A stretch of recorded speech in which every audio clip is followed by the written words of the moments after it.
Sana yazsam her şarkımı duyup bana gelir misin?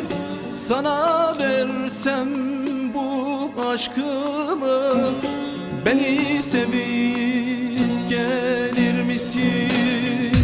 Yüreğimi yüreğine, gözlerimi gözlerine, ellerimi ellerine uzatırsam gelir misin?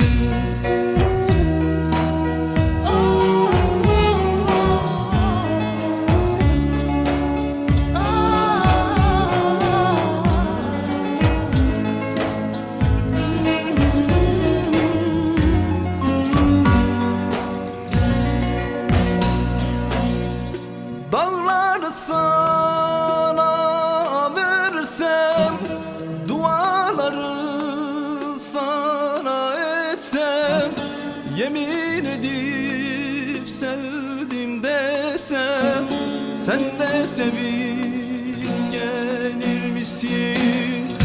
Yüreğimi yüreğine, gözlerimi gözlerine, ellerimi ellerine uzatırsam gelir misin?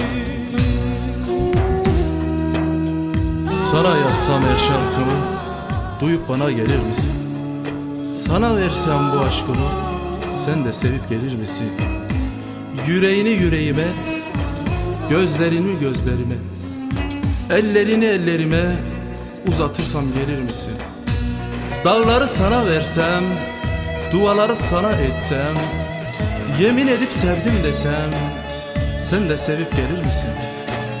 Gelir misin? Gelir misin? Gelir misin?